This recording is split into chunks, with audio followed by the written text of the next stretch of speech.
ನಮಸ್ಕಾರ ಸ್ನೇಹಿತರೆ, welcome to spiritual ಆಲ್ಕಮಿ 7. Happy ಮನಿ. ಈಗ ಈ ಹ್ಯಾಪಿ ಮನಿ ಅಂತ ಕೇಳಿಸ್ಕೊಂಡ್ರೆ ನಿಮ್ಮ ಮನಸ್ಸಲ್ಲಿ ಏನು ಬರುತ್ತೆ? ಈ ಹ್ಯಾಪಿ ಮನಿಗೆ ಎರಡು ರೀತಿಯಾದ ಅರ್ಥನ ನಾವು ಹುಡುಕೋಬೋದು. ಒಂದೇನು ಅಂದರೆ, ನಿಮ್ಮ ಹತ್ರ ಇರುವಂಥ ಹಣನಾದರೂ ಸಂತೋಷವಾಗಿರುತ್ತೆ ನಿಮ್ಮ ಹತ್ರ ಬಂದಿರೋದಕ್ಕೆ, ಅಥವಾ ನೀವೇ ಸಂತೋಷವಾಗಿ ಹಣನ ಸಂಪಾದನೆ ಮಾಡ್ಕೊಳ್ತಾ ಇರ್ತೀರ. ಇದು ಯಾಕೆ ಹೇಳಿದೆ ಅಂದರೆ, ಇವತ್ತಿನ ಈ ವಿಡಿಯೋಲಿ ಕೂಡ ಹಿಂದಿನ ವಿಡಿಯೋಲಿ ನಾನು ಹೇಗೆ ನಿಮಗೆ ಹಣದ ಬಗ್ಗೆ ಹೇಳಿದ್ನೋ ಎಕ್ಸಾಕ್ಟ್ಲಿ ಅದೇ ರೀತಿ ಹಣದ ಬಗ್ಗೆ ಕೆಲವು ಸೀರೀಸ್ ಆಫ್ ವಿಡಿಯೋ ಮಾಡಬೇಕು ಅಂತ ಇದ್ದೀನಿ. ಇವತ್ತಿನದು ಎಪಿಸೋಡ್ 2 ಅಂತ ಅಂದ್ಕೊಳ್ಳೋಣ, ಹಣದ ಬಗ್ಗೆ. ಸೊ ಇವತ್ತಿನ ವಿಷಯನ ಹೇಳೋಕ್ಕೂ ಮುಂಚೆ ಯಾರೆಲ್ಲ ನನ್ನ ವಿಡಿಯೋನ ಮೊದಲನೇ ಸಲ ನೋಡ್ತಿದ್ದೀರೋ ಅವರಿಗೆ ನನ್ನದೊಂದು ಕಿರುಪರಿಚಯ. ನನ್ನ ಹೆಸರು ತ್ರಿವೇಣಿ. ನಾನು ಸರ್ಟಿಫೈಡ್ ಹೋಪೋನೋಪೋನೋ ಹೀಲರ್ ಆಗಿದ್ದೀನಿ. ನಾನು ನಿಮ್ಮ ಜೀವನದಲ್ಲಿರುವಂಥ ಆರೋಗ್ಯದ ಸಮಸ್ಯೆ ಅಥವಾ ಹಣದ ಸಮಸ್ಯೆ, ರಿಲೇಷನ್ಶಿಪ್ಪಲ್ಲಿರುವಂಥ ಸಮಸ್ಯೆ ಅಥವಾ ನಿಮ್ಮ ಕೆಲಸದ ರಿಲೇಟೆಡ್ ಆಗಿರುವಂಥ ಸಮಸ್ಯೆ, ಯಾವುದೇ ಸಮಸ್ಯೆಯಾಗಿದ್ದರೂ ನಾನು ಹೀಲ್ ಮಾಡ್ತೀನಿ. ಝೂಮ್ ಮೀಟಿಂಗ್ಸಿಂದ ಹೀಲ್ ಮಾಡ್ತೀನಿ. ನಿಮಗೆ ಫ್ರೀ ಆಗಿರುತ್ತೆ. ಬಂದು ನಿಮ್ಮ ಸಮಸ್ಯೆಗಳನ್ನು ಅದ್ಭುತವಾದ ರೀತಿಯಲ್ಲಿ ನೀವು ಹೀಲ್ ಮಾಡ್ಕೋಬಹುದು. ಈಗ ನೆಕ್ಸ್ಟ್ ಸೆಷನ್, ಒಂದು ಸೆಷನ್ ಆಲ್ರೆಡಿ ಆಗಿದೆ, ಮತ್ತೊಂದು ಸೆಷನ್ ಮುಂದಿನ 19ನೇ ತಾರೀಕು ಇರುತ್ತೆ. ನಾನು ಇನ್ನೊಂದು 2 ದಿನದಲ್ಲಿ ಝೂಮ್ ಲಿಂಕನ್ನು ಕೊಡ್ತೀನಿ ಇಲ್ಲಿ.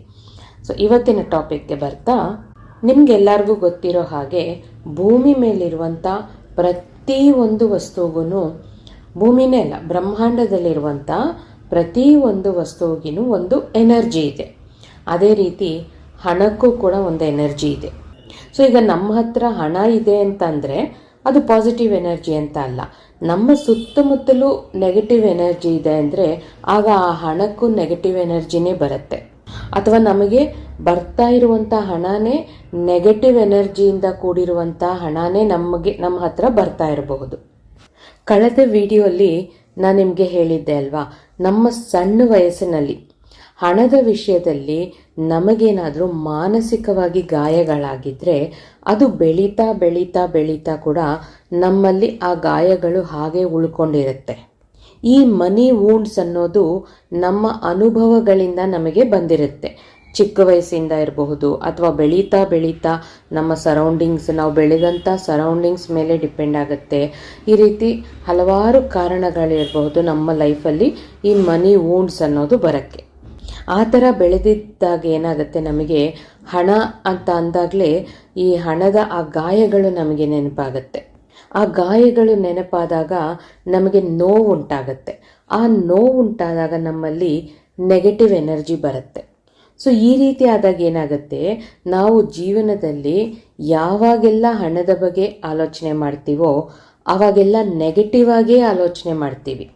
ಈ ಹಣದ ಗಾಯಗಳು, ಮನಿ ವೂಂಡ್ಸ್ ಏನು ಮಾಡುತ್ತೆ ಅಂದರೆ, ಸುಮ್ಮನೆ ಇರಲ್ಲ. ಅದು ನಮ್ಮ ಆಲೋಚನೆಗಳ ಮೇಲೆ ಪ್ರಭಾವ ಬೀರುತ್ತೆ, ನಮ್ಮ ನಿರ್ಣಯಗಳ ಮೇಲೆ ಪ್ರಭಾವ ಬೀರುತ್ತೆ. ಅಷ್ಟೇ ಅಲ್ಲದೆ ನಮ್ಮ ಆರ್ಥಿಕ ನಿರ್ಣಯಗಳ ಮೇಲೆ ಮತ್ತು ಆರ್ಥಿಕ ಪ್ರಗತಿ ಮೇಲೆ ಕೂಡ ಪ್ರಭಾವ ಬೀರುತ್ತೆ. ಅಂದರೆ ಫೈನಾನ್ಷಿಯಲ್ ಗ್ರೋತ್ ಮೇಲೆ. ನಾವೇನಾದರೂ ಇದನ್ನೆಲ್ಲ ಅರ್ಥ ಮಾಡಿಕೊಂಡಿಲ್ಲ ಅಂದರೆ ನಮ್ಮ ಜೀವನದಲ್ಲಿ ಏನಾಗುತ್ತೆ, ಯಾವಾಗಲೂ ಕೊರತೆ ಅನ್ನೋದು ನಮ್ಮನ್ನು ಕಾಡ್ತಾನೆ ಇರುತ್ತೆ. ಕೊರತೆಯ ಸ್ವಭಾವ ಅಂದರೆ, ನಮ್ಮಲ್ಲಿ ಎಷ್ಟು ಸ್ವಲ್ಪ ಹಣ ಇಟ್ಕೊಂಡಿರ್ತೀವೋ ಅದೇನಾದರೂ ನಮ್ಮನ್ನು ಬಿಟ್ಟು ಹೋಗ್ಬಿಡುತ್ತೇನೋ, ಅಥವಾ ನಾವು ಎಷ್ಟೇ ಕಷ್ಟಪಟ್ಟರು ಎಷ್ಟೇ ದುಡಿದ್ರೂ ನಮಗೆ ಹಣ ಬರಲ್ವೇನೋ ಅಂತ ಹಣವನ್ನು ಕುರಿತು ಯಾವಾಗಲೂ ನೆಗೆಟಿವ್ ಆಗಿ ಯೋಚನೆ ಮಾಡೋದು. ಸೊ ಈ ರೀತಿ ಕೊರತೆಯ ಸ್ವಭಾವ ಇರೋರು ಏನು ಮಾಡ್ತಾರೆ, ನನ್ನ ಹತ್ರ ಎಷ್ಟಿದೆ, ಅಯ್ಯೋ ಇಷ್ಟೇ ಇದೆ, ಅಯ್ಯೋ ಇನ್ನೂ ಬರುತ್ತೋ ಇಲ್ವೋ, ಅಥವಾ ಇರೋದು ಖರ್ಚಾಗ್ಬಿಡುತ್ತೇನೋ, ಈ ರೀತಿ ಅವರು ಮನಿ ರಿಲೇಟೆಡ್ ಆಗಿ ಏನೇ ಯೋಚನೆ ಮಾಡಿದ್ರು ಆ ಕೊರತೆಯ ಸ್ವಭಾವದಲ್ಲೇ ಮಾತಾಡ್ತಾರೆ, ಕೊರತೆಯ ಸ್ವಭಾವದಲ್ಲೇ ನಿರ್ಣಯಗಳನ್ನು ತಗೊಳ್ತಾರೆ ಅವ್ರ ಲೈಫಲ್ಲಿ. ಬೇರೆಯವ್ರನ್ನ ನೋಡಿ ಅವ್ರ ಹತ್ರ ಅದಿದೆ ಇದಿದೆ, ನಮ್ಮ ಹತ್ರ ಇಲ್ಲ, ಈ ರೀತಿಯಾಗಿ ಬರೀ ಕೊರತೆಗಳ ಬಗ್ಗೆನೇ ಯೋಚನೆ ಮಾಡೋಕ್ಕೆ ಶುರು ಮಾಡ್ತಾರೆ. ಸೊ ಇದರಿಂದ ನಿಮ್ಗೇನು ಅರ್ಥ ಆಯಿತು, ಆರ್ಥಿಕವಾಗಿ ನಮ್ಮ ನಂಬಿಕೆಗಳೇನಿದೆಯೋ ಅದು ಹಣದ ಗಾಯಗಳ ಮೇಲೆ ಡಿಪೆಂಡ್ ಆಗಿರುತ್ತೆ. ಅಂದರೆ ನಾವು ಚಿಕ್ಕ ವಯಸ್ಸಿಂದ ಬೆಳೆದಿರುವಂಥ ವಾತಾವರಣಗಳು, ನಮ್ಮ ನಂಬಿಕೆಗಳು, ನಮ್ಮ ಅನಿಸಿಕೆಗಳು. ಈಗ ನಮ್ಮ ಗೋಲ್ಸ್ ಬಗ್ಗೆ ನಾವು ಹೇಗೆ ಅಫರ್ಮೇಷನ್ಸ್ನ ಬರ್ಕೊಳ್ತೀವೋ ಹಾಗೆ ಈ ಹಣದ ಬಗ್ಗೆ ನಾವು ಈ ರೀತಿ ಎಲ್ಲ ಅಂದ್ಕೊಳ್ಳೋದು, ನನ್ನ ಹತ್ರ ಎಲ್ಲಿದೆ, ನನ್ನ ಹತ್ರ ಬರ್ತಾ ಇಲ್ಲ, ಇರೋದು ಖರ್ಚಾಗ್ತಿದೆ ಅಂದ್ಕೊಳ್ತೀವಲ್ಲ, ಇದನ್ನೆಲ್ಲ ಹಣವನ್ನು ಕುರಿತು ಮನಿ ಸ್ಕ್ರಿಪ್ಟ್ ಅಂತ ಹೇಳ್ತೀವಿ. ಸೊ ಈಗ ಈ ಕೊರತೆಯ ಮನಸ್ತತ್ವದಿಂದ ಸಮೃದ್ಧಿಯ ಮನಸ್ತತ್ವಕ್ಕೆ ಬರಬೇಕು. ಹೇಗೆ ಸಮೃದ್ಧಿಯ ಮನಸ್ತತ್ವಕ್ಕೆ ಹೇಗೆ ಬರೋದು?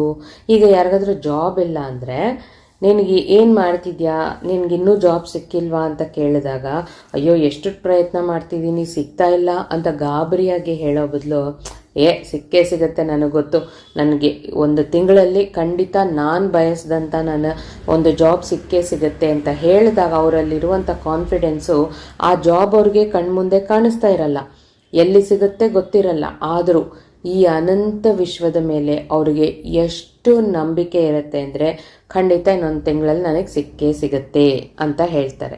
ಈಗ ಯಾರಾದರೂ ಒಂದು ಮನೆ ಕಟ್ಟಬೇಕು, ಆ ಮನೆ ಕಟ್ಟೋರ ಹತ್ರ ಹೋಗಿ ನಿಮ್ಮ ಹತ್ರ ಮನೆ ಕಟ್ಟೋಷ್ಟು ಫುಲ್ಲು ಹಣ ಇದೆಯಾ ಅಂತ ಹೇಳಿದಾಗ, ನನ್ನ ಹತ್ರ ಸ್ವಲ್ಪ ಹಣ ಇದೆ, ಅದರಲ್ಲಿ ಶುರು ಮಾಡಿಬಿಡ್ತೀನಿ, ಆದರೆ ನನಗೆ ಬಲವಾಗಿ ನಂಬಿಕೆ ಇದೆ, ನಾನು ಮನೆ ಕಟ್ಟುವಾಗ ನನಗೆ ಬೇಕಾದಷ್ಟು ಹಣ ನನಗೆ ಬರ್ತಾ ಹೋಗ್ತಾ ಇರುತ್ತೆ, ಅದು ಆ ನಂಬಿಕೆಯಿಂದ ನಾನು ಶುರು ಮಾಡ್ತೀನಿ ಅಂತ ಹೇಳ್ತಾರೆ.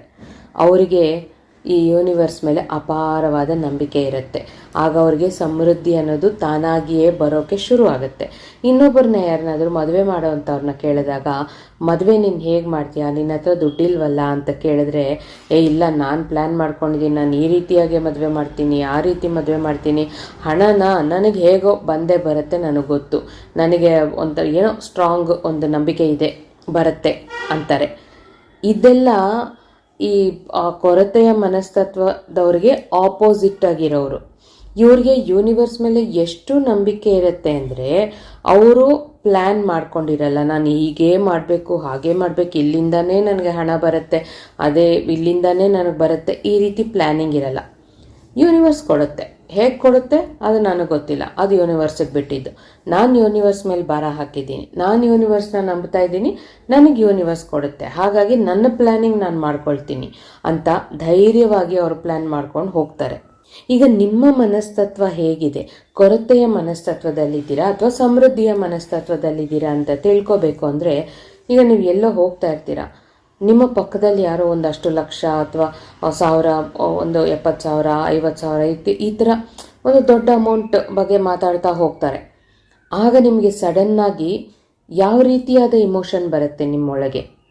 ಭಯ ಆಗುತ್ತಾ, ಖುಷಿ ಆಗುತ್ತಾ, ಏನೋ ಒಂಥರ ಆ ದುಡ್ಡನ್ನು ಕೇಳಿದ ತಕ್ಷಣ ಏನೋ ಒಂಥರ ನಿಮ್ಮೊಳಗೆ ಒಂದು ಉಲ್ಲಾಸ, ಉತ್ಸಾಹ ಬರುತ್ತಾ, ಅಥವಾ ಗಾಬರಿ ಆಗುತ್ತಾ, ಅಯ್ಯಯ್ಯೋ ಅವ್ರಿಗೆ ಇಷ್ಟು ಸಾಲ ಕೊಡಬೇಕು, ಇವ್ರಿಗೆ ಕೊಡಬೇಕು ಅಥವಾ ಅಯ್ಯಯ್ಯೋ ನನ್ನ ಹತ್ರ ಅಷ್ಟಿಲ್ವಲ್ಲ, ಅಥವಾ ಈ ರೀತಿಯಾದ ಒಂದು ನೆಗೆಟಿವ್ ಇಮೋಷನ್ಸ್ ಬರುತ್ತಾ, ಪಾಸಿಟಿವ್ ಇಮೋಷನ್ಸ್ ಬರುತ್ತಾ ಅಂತ ನೋಡ್ಕೊಳ್ಳಿ. ಅಷ್ಟೇ ಅಲ್ಲ, ಯಾರಾದರೂ ನಿಮ್ಮನ್ನು ಸ್ಯಾಲ್ರಿ ಎಷ್ಟು ಅಂತ ಕೇಳಿದಾಗ, ಅಯ್ಯೋ ಇವ್ರಿಗೆ ನನ್ನ ಹತ್ರ ಇರೋ ಸ್ಯಾಲ್ರಿನ ನಾನು ಹೇಳಿಬಿಟ್ರೆ ಆಮೇಲೆ ನಾಳೆ ದಿನ ಇವ್ರು ನನ್ನ ಹತ್ರ ಸಾಲ ಕೇಳಿದ್ರೆ ಅಂತ ಅಂದ್ಕೊಂಡು ಹೇಳದೇ ಇರೋರು, ಅಥವಾ ನಿನ್ನ ಹತ್ರ ಎಷ್ಟು ದುಡ್ಡಿದೆ ಅಂತ ಏನೋ ಒಂದು ಫ್ರೆಂಡ್ಲಿಯಾಗಿ ಮಾತಾಡ್ತಾ ಇರ್ಬೇಕಾದ್ರೆ, ನನ್ನ ಹತ್ರ ಎಷ್ಟಿದೆ ಅಂತ ಹೇಳಿಬಿಟ್ರೆ ಆಮೇಲೆ ಇವರೇನಾದರೂ ನನ್ನ ಹತ್ರ ಇರೋ ದುಡ್ಡನ್ನು ಕಳ್ತನ ಮಾಡ್ಕೊಂಬಿಟ್ರೆ, ಅಥವಾ ನನಗೆ ಮೋಸ ಮಾಡಿ ನನ್ನ ಹತ್ರ ಇರೋ ದುಡ್ಡನ್ನು ತಗೊಂಬಿಟ್ರೆ, ಈ ರೀತಿಯಾಗಿ ನೆಗೆಟಿವ್ ಆಗಿ ಯೋಚನೆ ಮಾಡೋರು ಕೂಡ ಕೊರತೆಯ ಮನಸ್ತತ್ವದ ಕೆಳಗೇನೆ ಬರ್ತಾರೆ. ಅದು ಇನ್ನು ಕೆಲವರನ್ನು ನೋಡಿ, ಸ್ಯಾಲ್ರಿ ಎಷ್ಟು ಅಂದರೆ ಏನು ಖುಷಿಯಾಗಿ ಒಂದು ಗರ್ವದಿಂದ ಹೇಳ್ಕೊಳ್ತಾರೆ, ಅದು ಒಂದು 50,000ನೇ ಕೂಡ ಇರ್ಬೋದು, ಅದನ್ನೇ ಅವ್ರು ಖುಷಿಯಾಗಿ ಹೇಳ್ಕೊಳ್ತಾರೆ. ಯಾಕೆಂದರೆ ಅವ್ರು ಇನ್ನೂ ಹಿಂದೆ ತಿರುಗಿ ನೋಡಿಕೊಂಡ್ರೆ, ಇನ್ನೂ ಅವ್ರು ಫಸ್ಟ್ ಕರಿಯರಲ್ಲೇ ನೋಡಿಕೊಂಡ್ರೆ ಒಂದು 10,000ಕ್ಕೆ ಸೇರ್ಕೊಂಡಿರ್ತಾರೆ. ಇವತ್ತು ಅವ್ರು 50,000ವರೆಗೂ ಬಂದಿದ್ದಾರೆ ಅಂದರೆ ಅವ್ರ ಮೇಲೆ ಅವ್ರಿಗೆ ಒಂದು ಹೆಮ್ಮೆ ಅನ್ನೋದಿರುತ್ತೆ. ಆ ಹೆಮ್ಮೆಯಿಂದ ನನಗೆ 50,000 ಬರ್ತಾ ಇದೆ ಅಂತ ಒಂದು ಆ ಖುಷಿಯಿಂದ ಹೇಳ್ಕೊಳ್ತಾರೆ. ಅವ್ರಿಗೆ ಯಾರೋ ಬಂದು ನನ್ನ ಹತ್ರ ಇರೋದು ಕಿತ್ಕೊಂಡು ಹೋಗ್ತಾರೆ, ಅವ್ರೇನು ಅಂದ್ಕೊಳ್ತಾರೆ, ಇವರೇನು ಅಂದ್ಕೊಳ್ತಾರೆ ಇರಲ್ಲ.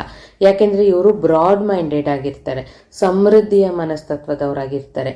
ಅಥವಾ ಅವ್ರ ಹತ್ರ ಎಷ್ಟು ದುಡ್ಡಿದ್ರೂ ಅದನ್ನು ಧೈರ್ಯವಾಗಿ ಹೇಳ್ಕೊಳ್ತಾರೆ, ನನ್ನ ಹತ್ರ ಇಷ್ಟಿದೆ, ನಾನು ಅದ್ರ ಮೇಲೆ ಇನ್ವೆಸ್ಟ್ ಮಾಡಿದ್ದೀನಿ, ಇದ್ರ ಮೇಲೆ ಇನ್ವೆಸ್ಟ್ ಮಾಡಿದ್ದೀನಿ, ಈ ರೀತಿ ಎಲ್ಲ ಹೇಳ್ಕೊಳ್ತಾರೆ. ಅವ್ರಿಗೆ ಯಾರೋ ಬಂದು ನನ್ನ ಹತ್ರ ಸಾಲ ಕೇಳ್ತಾರೆ, ಅಥವಾ ಇವ್ರು ನನ್ನನ್ನು ಮೋಸ ಮಾಡ್ತಾರೆ, ಅವ್ರು ನನ್ನ ಹತ್ರ ಇರೋ ಕಿತ್ಕೊಂಡ್ಬಿಡ್ತಾರೆ, ಈ ರೀತಿಯಾದ ಅನುಮಾನಗಳಿರಲ್ಲ.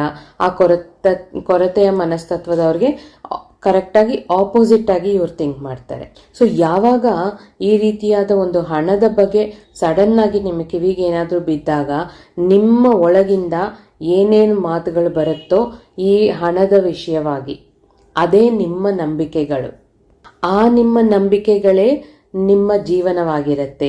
ಯಾಕೆಂದರೆ ನಿಮ್ಮ ಜೀವನದಲ್ಲಿ ಬೇರೆ ಎಲ್ಲ ವಿಷಯಗಳಿಗೂ ಅದರ ಮೇಲೆ ನೀವೇನಾದರೂ ನಿರ್ಧಾರ ತಗೋಬೇಕಂದ್ರೂ ಈ ಒಂದು ನಂಬಿಕೆ ಮೇಲೇ ತಗೊಳ್ತಾ ಇರ್ತೀರ. ಕೊರತೆಯ ಮನಸ್ತತ್ವ ಇದ್ದಾಗ ಒಂದು ರಿಲೇಶನ್ಶಿಪ್ಪಲ್ಲಿ ಯಾವುದಾದ್ರೂ ಒಂದು ನಿರ್ಧಾರ ತಗೋಬೇಕು ಅಂದ್ರೂ ಈ ಕೊರತೆಯ ಮನಸ್ತತ್ವದಲ್ಲೇ ಯೋಚನೆ ಮಾಡ್ತೀರಾ.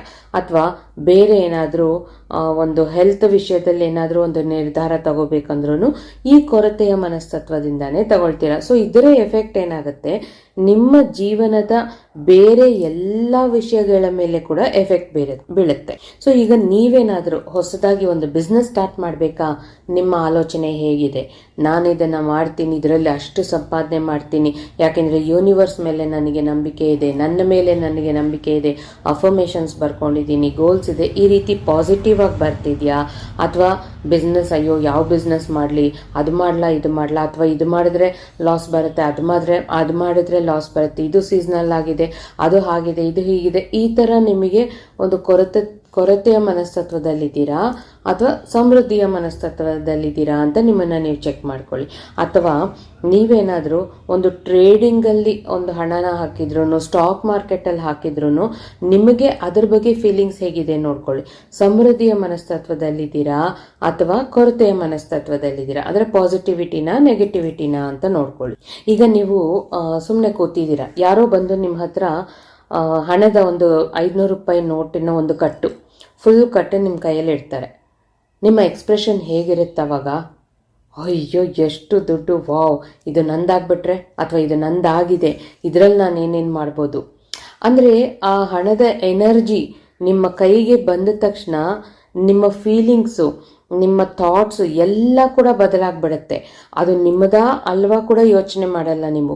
ನಿಮ್ಮ ಕಷ್ಟಗಳನ್ನೆಲ್ಲ ಈ ಹಣದಿಂದ ಹೇಗೆ ಸಾಲ್ವ್ ಮಾಡ್ಕೋಬೋದು, ಅಥವಾ ಈ ಹಣದಿಂದ ನೀವು ಏನೇನು ಮಾಡಬಹುದು ಮುಂದಕ್ಕೆ ಅನ್ನೋದ್ರ ಮೇಲೆ ಹೋಗುತ್ತೆ ನಿಮಗೆ. ಅಥವಾ ಈ ಹಣ ಥರ ಇನ್ನಷ್ಟು ನೀವು ಸಂಪಾದನೆ ಮಾಡಬೇಕು ಅನ್ನೋ ಥರ ಹೋಗುತ್ತೆ ನಿಮ್ಮ ಮೈಂಡು ಅಲ್ವಾ. ಸೊ ಈಗ ಹಣನ ನೋಡಿದ ತಕ್ಷಣ ನಿಮ್ಮ ಮನಸ್ಸಲ್ಲಿ ಏನೇನು ಬರ್ತಾ ಇದೆ, ಇದನ್ನೇ ಮನಿ ಸ್ಕ್ರಿಪ್ಟ್ಸ್ ಅಂತ ಹೇಳ್ತೀವಿ. ಈ ಮನಿ ಸ್ಕ್ರಿಪ್ಟ್ಸ್ ಅನ್ನೋದು ಹೇಗೆ ಬರುತ್ತೆ ಅಂದರೆ, ನಮ್ಮ ಗೋಲ್ಸ್ ಬಗ್ಗೆ ಹೇಗೆ ಅಫರ್ಮೇಷನ್ಸ್ ನಮಗೆ ಬರುತ್ತೆ, ಅದೇ ರೀತಿ ಹಣದ ಬಗ್ಗೆ ಸ್ಕ್ರಿಪ್ಟ್ಸ್, ಮನಿ ಸ್ಕ್ರಿಪ್ಟ್ಸ್ ನಮ್ಮ ಮನಸ್ಸಲ್ಲಿ. ಅದು ಕೊರತೆಯ ಮನಸ್ತತ್ವದಲ್ಲಿ ಬರ್ತಾ ಇದೆಯಾ ಅಥವಾ ಸಮೃದ್ಧಿಯ ಮನಸ್ತತ್ವದಲ್ಲಿ ಬರ್ತಾ ಇದೆಯಾ, ನಮ್ಮ ನಂಬಿಕೆಗಳು ಹೇಗಿದೆ ಅದರ ಮೇಲೇ ಬರುತ್ತೆ. ನಾವೇನಾದರೂ ಒಂದು ಕೊರತೆಯ ಮನಸ್ತತ್ವದಲ್ಲಿದ್ದವರಾದರೆ ಆ ಹಣ ನೋಡಿದ ತಕ್ಷಣ ಇಷ್ಟು ಹಣ ನನ್ನ ಲೈಫಲ್ಲಿ ನೋಡೇ ಇಲ್ಲ, ಇವತ್ತು ನನ್ನ ಕೈಲಿದೆ, ನಾಳೆ ಯಾರ ಕೈಲಿರುತ್ತೋ ಇದೇನು ನಂದಾಗ್ಬಿಡುತ್ತಾ, ಅಥವಾ ನಾನು ಎಷ್ಟು ಕಷ್ಟಪಟ್ಟರೆ ಇಷ್ಟು ದುಡ್ಡನ್ನು ನೋಡ್ತೀನಿ, ಈ ರೀತಿಯಾಗಿ ಮನಿ ಸ್ಕ್ರಿಪ್ಟ್ಸ್ ಇರುತ್ತೆ, ನೆಗೆಟಿವ್ ಆಗಿರುತ್ತೆ. ಅದನ್ನು ನೋಡಿ ನಾನು ಇದನ್ನು ಇನ್ನಷ್ಟು ಡಬಲ್ ಮಾಡ್ಕೋಬೇಕು, ಇಷ್ಟು ಹಣ ಖಂಡಿತ ನಾನು ಸಂಪಾದನೆ ಮಾಡ್ತೀನಿ, ಆ ಥರ ಒಂದು ಮೋಟಿವೇಶನ್ ಆಗಿ ಪಾಸಿಟಿವ್ ಆಗಿ ತಗೊಂಡಾಗ ನಿಮ್ಮ ಮನಿ ಸ್ಕ್ರಿಪ್ಟ್ ಪಾಸಿಟಿವ್ ಆಗಿದೆ.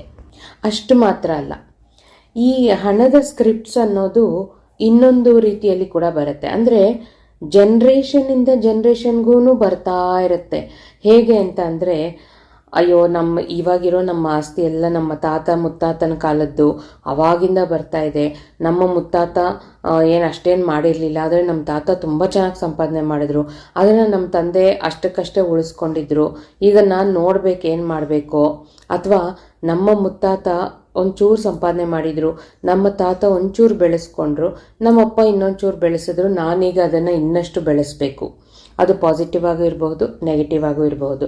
ಆದರೆ ಜನ್ರೇಷನಿಂದ ಜನ್ರೇಷನ್ಗೆ ಬರ್ತಾ ಇರುತ್ತೆ. ಅಂದರೆ ನಮ್ಮ ಮೈಂಡ್ ಸೆಟ್, ನಮ್ಮ ಮೈಂಡಲ್ಲಿ ಹಣವನ್ನು ಕುರಿತು ಬರ್ತಾ ಇರುವಂಥ ಮನಿ ಸ್ಕ್ರಿಪ್ಟ್ಸ್ ಬಗ್ಗೆ ಹೇಳ್ತಾ ಇದ್ದೀನಿ. ಇಲ್ಲಿ ನಾನು ಏನು ಹೇಳಕ್ಕೆ ಬರ್ತಾ ಇದ್ದೀನಿ ಅಂದರೆ, ಮುಖ್ಯವಾಗಿ ಈಗ ತಾತ ಮುತ್ತಾತನ ಕಾಲದಿಂದ ಬರ್ತಾ ಇದೆ ಅಲ್ವಾ.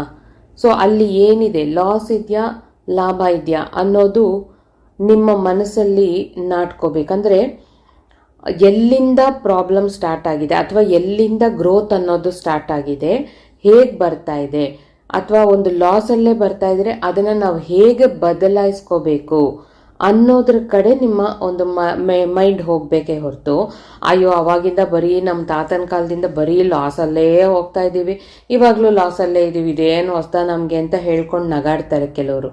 ಅದು ತಪ್ಪು. ಯಾಕೆಂದರೆ ಆವಾಗ ಅವರು ಲೈಫಲ್ಲಿ ಮೇಲ್ ಬರೋಕ್ಕೆ ಸಾಧ್ಯನೇ ಆಗಲ್ಲ. ಸೊ ಇದು ಜನ್ರೇಷನಿಂದ ಜನ್ರೇಷನ್ ಬರುವಂಥ ಮನಿ ಸ್ಕ್ರಿಪ್ಟ್ಸ್ ಆಯಿತು. ಈಗ ಇನ್ನೊಂದು ಚೈಲ್ಡ್ಹುಡ್, ನಮ್ಮ ಬಾಲ್ಯದಿಂದ ಬರೋದು.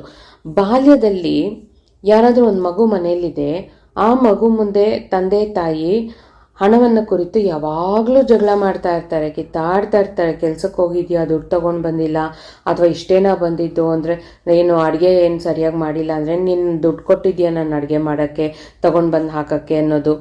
ಈ ರೀತಿ ಒಂದು ಹಣದ ವಿಷಯದಲ್ಲಿ ಜಗಳ ಮಾಡ್ತಾ ಇರುವಾಗ ಆ ಮಗುವಿನಲ್ಲಿ ಏನಾಗುತ್ತೆ, ಹಣದ ಬಗ್ಗೆ ಒಂದು ಭಯ ಅನ್ನೋದು ಶುರುವಾಗ್ಬಿಡುತ್ತೆ.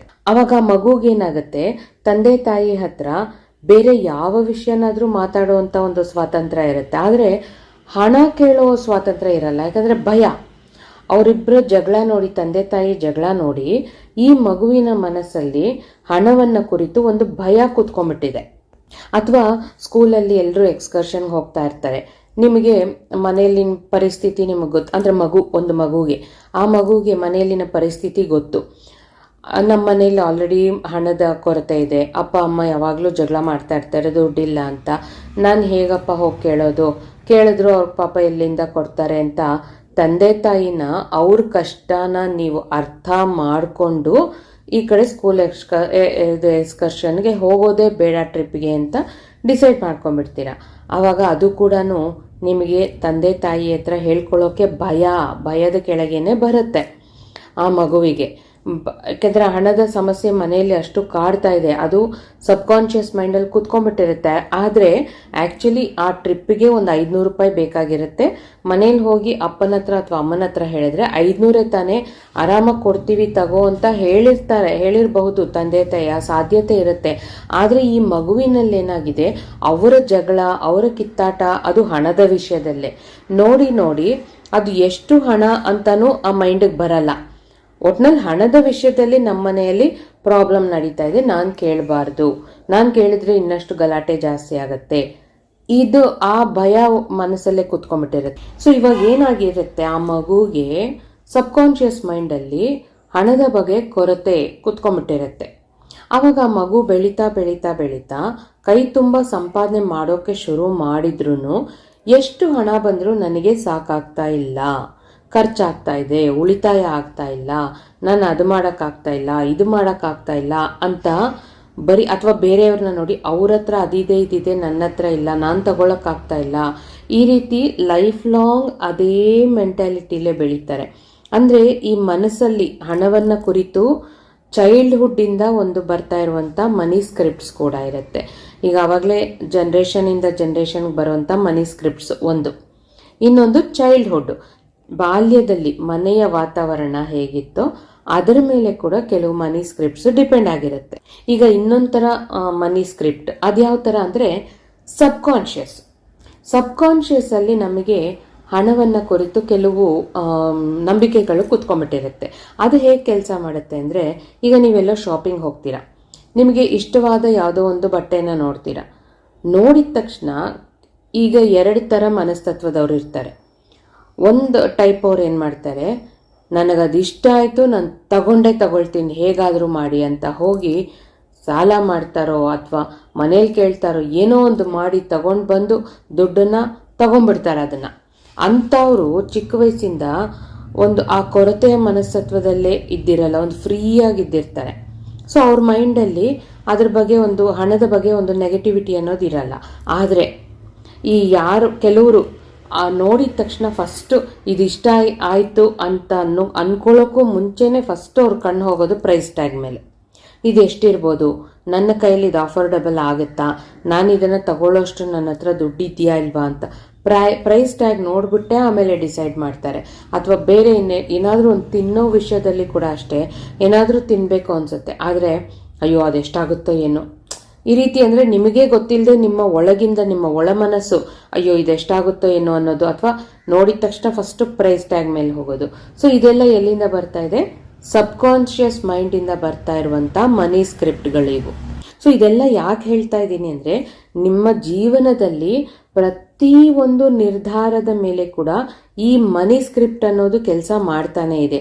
ಅದು ಈ ರೀತಿಯಾದ ಅಂದರೆ ಈ ಥರ ಒಂದು ಜನ್ರೇಷನಿಂದ ಜನ್ರೇಷನ್ಗೆ ಇರಬಹುದು, ಅಥವಾ ನಿಮ್ಮ ಬಾಲ್ಯದಲ್ಲಿ ನಡೆದಿರುವಂಥ ಕೆಲವು ಘಟನೆಗಳಿಂದ ಇರಬಹುದು, ಅಥವಾ ನಿಮ್ಮ ಸಬ್ಕಾನ್ಷಿಯಸ್ ಮೈಂಡಲ್ಲಿ ಸ್ಟೋರ್ ಆಗಿರುವಂಥ ಕೆಲವು ವಿಷಯಗಳಿಂದ ಇರಬಹುದು. ಸೊ ಅದನ್ನು ತಿಳ್ಕೊಂಡ್ರೇ ತಾನೇ ನಾವು ಅದನ್ನು ಚೇಂಜ್ ಮಾಡ್ಕೊಳ್ಳೋಕ್ಕಾಗೋದು. ಚೇಂಜ್ ಮಾಡ್ಕೊಂಡ್ರೇ ತಾನೇ ನಮ್ಮ ಮನಸ್ಸಲ್ಲಿ, ನಮ್ಮ ಸಬ್ಕಾನ್ಷಿಯಸ್ ಮೈಂಡಲ್ಲಿ ಇರುವಂಥ ಆ ಹಣದ ಬಗ್ಗೆ ಫೀಲಿಂಗ್ಸನ್ನು ನಾವು ಚೇಂಜ್ ಮಾಡಿಕೊಂಡು ನಮ್ಮ ಲೈಫಲ್ಲಿ ಹಣವನ್ನು ನಾವು ಪಡ್ಕೊಳ್ಳೋವಂಥ ಒಂದು ಲೈಫನ್ನು ನಾವು ಒಂದು ಚೇಂಜ್ ಮಾಡ್ಕೊಳ್ಳೋಕ್ಕಾಗೋದು. ಈ ರೀತಿ ನಮಗೆ ಮನಿ ಸ್ಕ್ರಿಪ್ಟ್ಸ್ ಅನ್ನೋದು ನಮ್ಮ ಮನಸ್ಸಲ್ಲಿ ಏನು ಬರುತ್ತೋ ಅದರಲ್ಲಿ ಆ್ಯಕ್ಚುಲಾಗಿ ಅರ್ಧ ಸತ್ಯ ಇರ್ಬೋದು, ಇನ್ನರ್ಧ ನಮ್ಮ ಒಂದು ಊಹೆ ಇರುತ್ತೆ, ನಾವು ನಮ್ಮ ಅನಿಸಿಕೆ ಅಷ್ಟೇ ಇರುತ್ತೆ, ಅದು ನಿಜವಾಗ್ಲೂ ಸತ್ಯವಾಗಿರಲ್ಲ. ಹಾಗಾಗಿ ನಿಮಗೆ ಇನ್ನು ಮುಂದೆ ಹಣವನ್ನು ಕುರಿತು ಏನಾದರೂ ಈ ಥರ ಸ್ಕ್ರಿಪ್ಟ್ಗಳು ಬರ್ತಾ ಇದೆ ನಿಮ್ಮ ಮೈಂಡಲ್ಲಿ ಅಂದರೆ ಅದನ್ನು ಅಬ್ಸರ್ವ್ ಮಾಡಿ ಇಮಿಡಿಯೇಟಾಗಿ ಕರೆಕ್ಷನ್ ಮಾಡ್ಕೊಳ್ಳಿ. ಬರೀ ನಿಮ್ಮ ಮೆಂಟ್ಯಾಲಿಟಿ ಮಾತ್ರ ಅಲ್ಲ, ನಿಮ್ಮ ಫ್ಯಾಮಿಲಿಯಲ್ಲಿ ಕೂಡ ಎಲ್ಲರನ್ನೂ ಅಬ್ಸರ್ವ್ ಮಾಡಿ. ಈಗ ನಿಮ್ಮ ಹತ್ರ ಕಾರ್ ಇರುತ್ತೆ, ಅಫೋರ್ಡಬಲ್ ಇರ್ತೀರ, ಆದರೂ ನಿಮ್ಮ ಮನೆಯಲ್ಲಿ ಯಾರಾದರೂ ಕಾರನ್ನು ಇಟ್ಬಿಟ್ಟು ಬರೀ ಸ್ಕೂಟರನ್ನೇ ತೊಗೊಂಡು ಓಡಾಡ್ತಾ ಇರ್ತಾರೆ. ಯಾಕೆ? ಕಾರ್ ಇದೆಯಲ್ಲ, ಓಡಾಡ್ಬೋದಲ್ವಾ ಅಂದರೆ, ಸುಮ್ಮನೆ ಪೆಟ್ರೋಲ್ ವೇಸ್ಟ್ ಆಗುತ್ತೆ, ಯಾಕೆ ಬೇಕು, ಬೇಡ, ಆರಾಮಾಗಿ ಸ್ಕೂಟ್ರಲ್ಲೇ ಓಡಾಡೋಣ, ಎಲ್ಲರೂ ಹೋಗೋವಾಗ ಮಾತ್ರ ಕಾರ್ ತೊಗೊಂಡ್ರೆ ಆಯಿತು ಅಂತಾರೆ. ಅಂಥವರು ಚಿಕ್ಕ ವಯಸ್ಸಿಂದ ಬೆಳೆದು ಬಂದ ಅಂಥ ವಾತಾವರಣ ಆ ಥರ ಕೊರತೆಯ ಮನಸ್ತತ್ವದಲ್ಲಿ ಬೆಳೆದಂಥ ವಾತಾವರಣ. ಸೊ ಅವರ ಬಿಲೀಫ್ಸನ್ನು ಕೂಡ ಈಗ ಚೇಂಜ್ ಮಾಡುವಂಥ ಒಂದು ಕರ್ತವ್ಯ ನಿಮ್ಮದಾಗಿದೆ. ಯಾಕಂದರೆ ಫ್ಯಾಮಿಲಿ ಅಂದರೆ ಎಲ್ಲರ ಮನಸ್ತತ್ವ ಪಾಸಿಟಿವ್ ಆಗಿರಬೇಕು. ಆವಾಗಲೇ ಅಲ್ವಾ ಫ್ಯಾಮಿಲಿಯಲ್ಲಿ ಎಲ್ರಿಗೂ ಒಂದು ಇನ್ಕಮ್, ಅವ್ರ ಫೈನಾನ್ಷಿಯಲ್ ಗ್ರೋತು, ಪರ್ಸ್ನಲ್ ಗ್ರೋತು ಎಲ್ಲನೂ ಆಗೋದು. ಸೊ ಈ ಮಾಹಿತಿ ನಿಮಗೆ ಇಷ್ಟ ಆಗಿದ್ರೆ, ನಿಮ್ಮಲ್ಲಿ ಈ ಹಣದ ಬಗ್ಗೆ ಯಾವ ರೀತಿಯಾದ ನಂಬಿಕೆಗಳಿದೆ ಅನ್ನೋದನ್ನು ನೀವು ನೋಡಿಕೊಂಡು, ನಿಮ್ಮಲ್ಲೇನಾದರೂ ನೆಗೆಟಿವ್ ಆಗಿದ್ದರೆ ಅದನ್ನು ಪಾಸಿಟಿವ್ ಮಾಡಿಕೊಂಡು ನಿಮ್ಮ ಲೈಫ್ಗೆ ಇನ್ನಷ್ಟು ಸಾಕಷ್ಟು ಮಗದಷ್ಟು ನೀವು ಹಣನ ಸಂಪಾದನೆ ಮಾಡಿಕೊಂಡು ಆನಂದವಾಗಿ ಆರೋಗ್ಯವಾಗಿ ಅಷ್ಟೈಶ್ವರ್ಯಗಳಿಂದ ಇರಬೇಕು ಅಂತ ಕೋರ್ಕೊಳ್ತಾ ಇಲ್ಲಿಗೆ ನನ್ನ ಮಾತುಗಳನ್ನು ನಿಲ್ಲಿಸ್ತಾ ಇದ್ದೀನಿ ಸ್ನೇಹಿತರೆ. ಮತ್ತೆ ಮುಂದಿನ ವಿಡಿಯೋಲಿ ಇನ್ನಷ್ಟು ಹಣದ ಬಗ್ಗೆ ನಿಮಗೆ ಸಾಕಷ್ಟು ನಾನು ಮಾಹಿತಿಯನ್ನು ಕೊಡ್ತೀನಿ ಅಂತ ಹೇಳ್ತಾ ಇಲ್ಲಿಗೆ ನನ್ನ ಮಾತುಗಳನ್ನು ನಿಲ್ಲಿಸ್ತಾ ಇದ್ದೀನಿ. Thank you so much.